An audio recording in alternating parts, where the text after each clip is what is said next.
الرحمن الرحیم الحمد للہ رب العالمین والصلاة والسلام علی اشرف الانبیاء والمرسلین وعلی آلہ واصحابہ اجمعین، اما بعد۔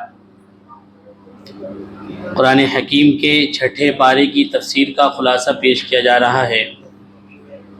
پارے کی شروع میں اللہ رب العالمین ارشاد فرماتا ہے لا يحب اللہ الجہر بالسوء من القول الا من ظلم۔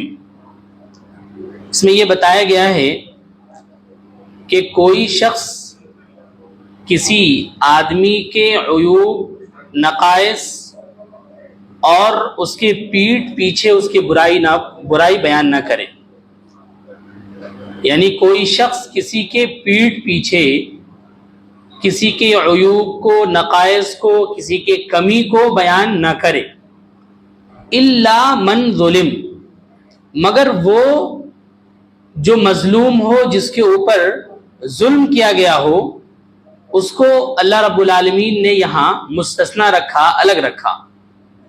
یعنی مظلوم شخص ظالم کے عیوب اور نقائص کو بیان کر سکتا ہے۔ ایسا کیوں اللہ رب العالمین نے مظلوم کو الگ رکھا؟ اس کے تین وجوہات ہیں۔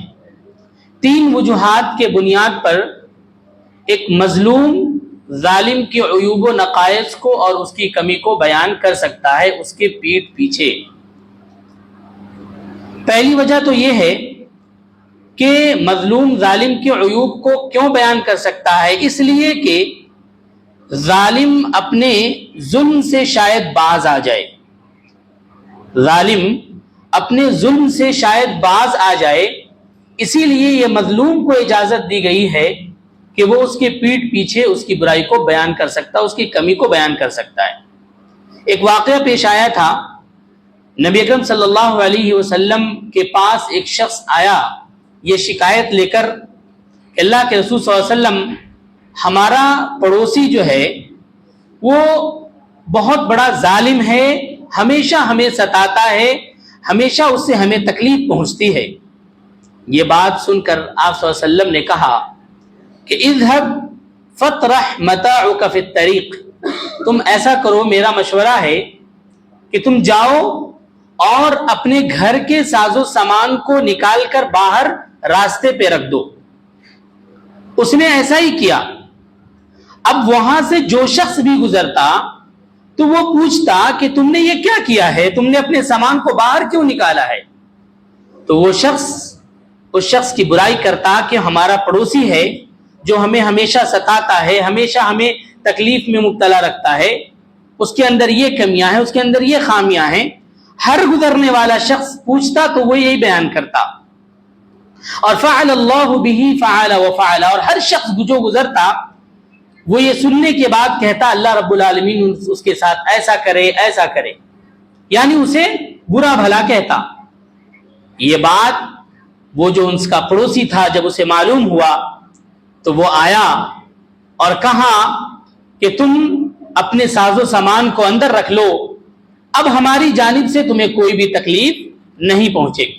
یہ مشورہ اللہ کے رسول صلی اللہ علیہ وسلم کا تھا۔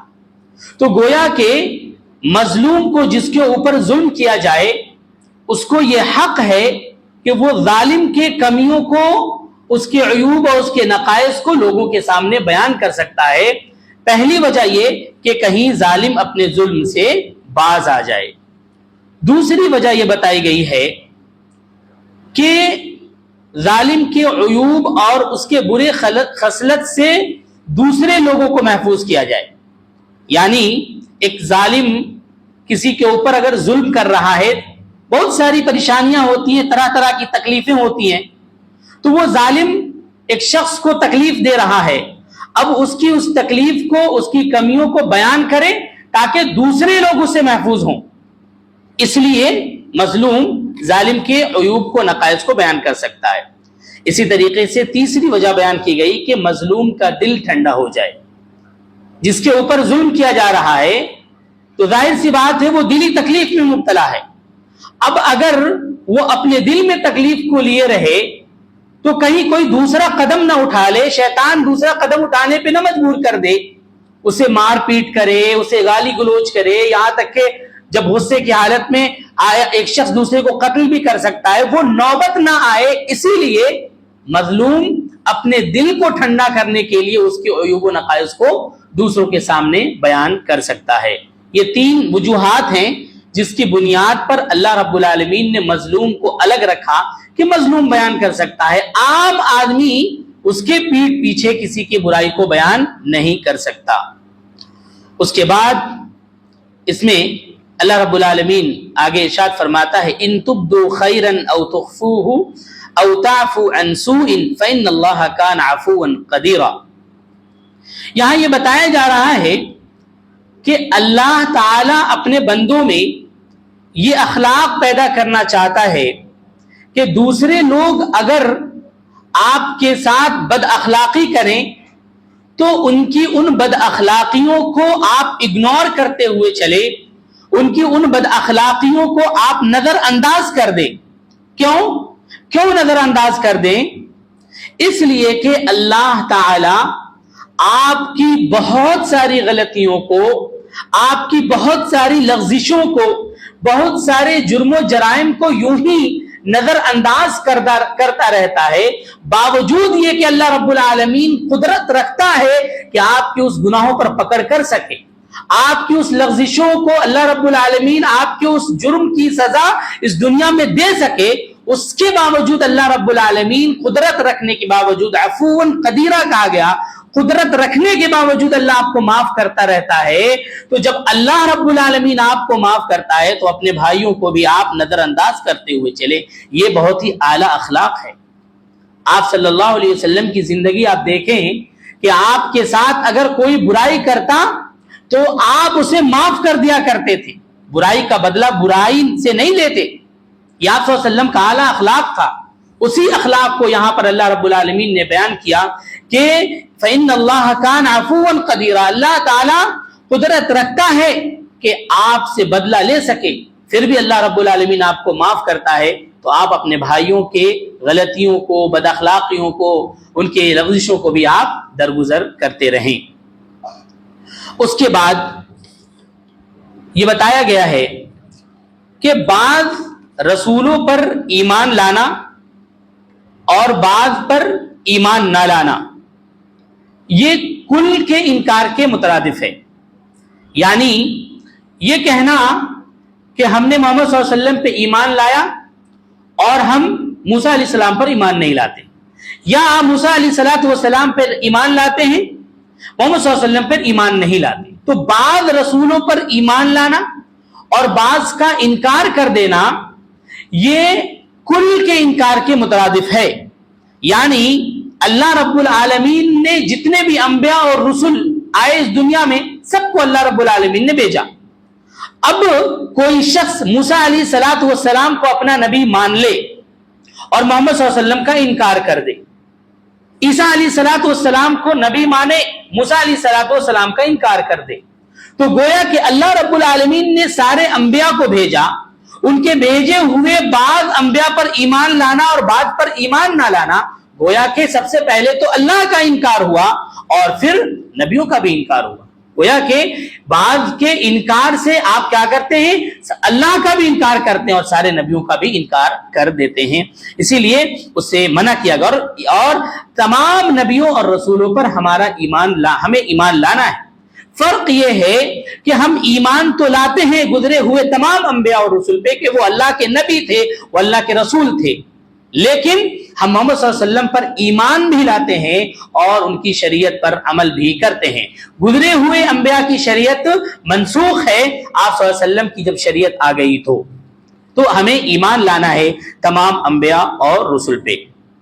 اس کے بعد یہاں بتایا گیا ہے کہ آدمی جب گناہ کرتا ہے تو گناہ کرنے کی وجہ سے اس کے رزق کو کم کر دیا جاتا ہے۔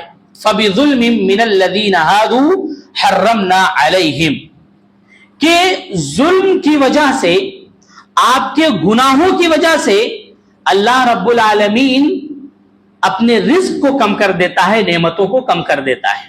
یعنی ایک آدمی کو یہ معلوم بھی نہیں ہوتا کہ جو نعمت اور جو فائدہ اس کو پہنچنے والا ہے اس کے گناہوں کی وجہ سے، اس کی غلطیوں کی وجہ سے اللہ رب العالمین اس فائدے کو روک لیتا ہے، اس نعمت کو روک لیتا ہے۔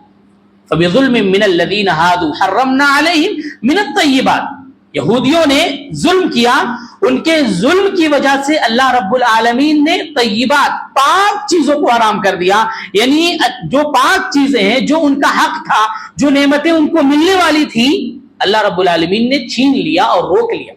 اس سے یہ پتہ چلتا ہے کہ اگر ہم بھی گناہوں میں مبتلا رہے، ظلم پر ظلم کرتے رہے، گناہوں پہ گناہ کرتے رہے، معاصیات کا ارتکاب کرتے رہے اور توبہ نہیں کرے، تو پھر جو نعمتیں اللہ رب العالمین آپ کے مقدر میں لکھ دی ہے، جو نعمتیں اللہ رب العالمین آپ کو دینے والا ہے، جو فائدہ دینے والا ہے، اس کو روک لیتا ہے۔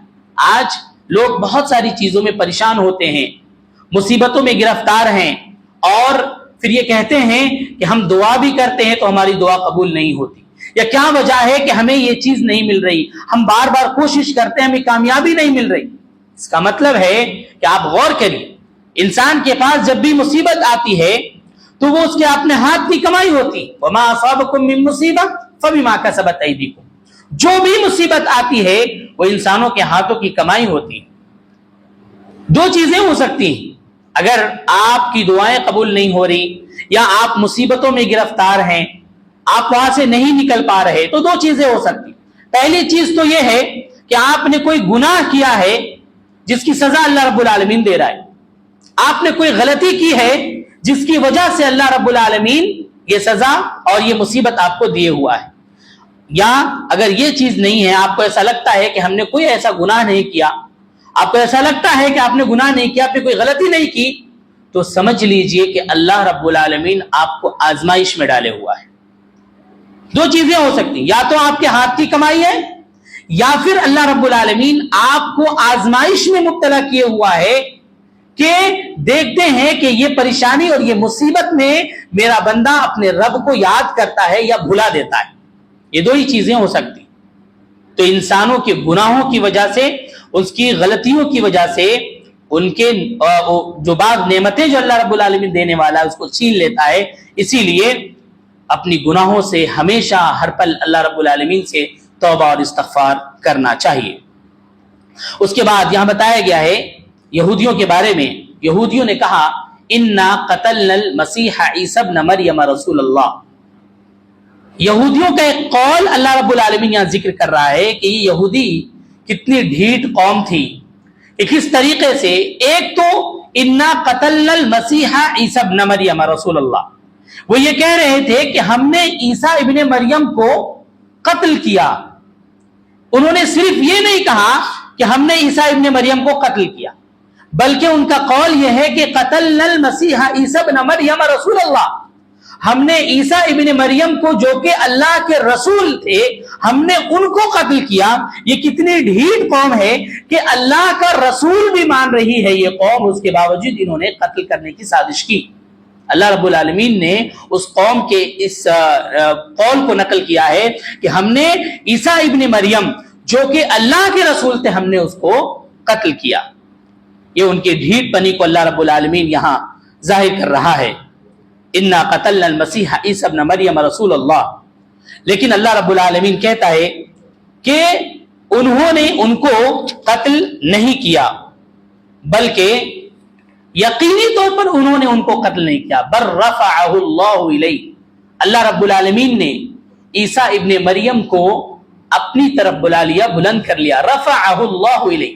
اللہ رب العالمین نے یہاں یہ نہیں کہا کہ ہم نے عیسیٰ ابن مریم کو آسمان پر بلا لیا، بلکہ یہ کہا بل رفعہ اللہ الیہ، اپنے جانب ان کو اوپر بلا لیا۔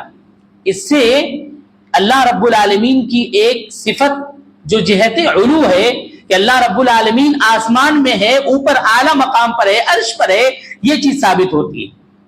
اور جو لوگ یہ کہتے ہیں کہ اللہ تعالی ہر جگہ موجود ہے، ان کی بھی تردید ہوتی ہے۔ اللہ رب العالمین اپنے عرش پر مستوی، الرحمن علی العرش استوى، اللہ رب العالمین عرش پر ہے، جو کہ ساتوں آسمان اور سدرۃ المنتہا سے اوپر ہے، عرش پر ہے اللہ رب العالمین۔ اللہ رب العالمین ہر جگہ موجود نہیں ہے۔ اور اللہ رب العالمین اپنے علم کے اعتبار سے ہر جگہ موجود ہے. ایک ایک چیز اللہ رب العالمین کے علم میں ہے, اللہ رب العالمین کی نگاہوں کے سامنے ہے. بذات خود اللہ رب العالمین ہر جگہ موجود نہیں ہے. یہ ایک عقیدہ ہے جو کہ بہت ہی خراب اور شرکی عقیدہ ہے. اللہ رب العالمین ہر جگہ موجود نہیں ہے, بلکہ علم کے اعتبار سے اللہ رب العالمین کی نگاہ ہر جگہ ہے. تو رفعہ اللہ الیہ, اللہ رب العالمین نے عیسیٰ ابن مریم کو اپنے پاس بلایا, گویا کہ اللہ رب العالمین اوپر ہے, عرش پر ہے. اس کے بعد اس میں یہ بتایا گیا ہے کہ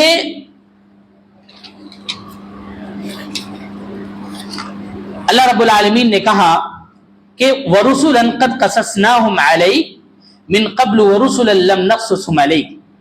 اللہ رب العالمین نے کہا کہ ہم نے بعض رسولوں کا تذکرہ کیا ہے قرآن مجید میں, یعنی بعض رسولوں کے واقعات کو بیان کیا ہے, بعض رسولوں کے نام بتائے ہیں اور بعض رسولوں کے نام نہیں بتائے, ان کے واقعات کو ہم نے ذکر نہیں کیا.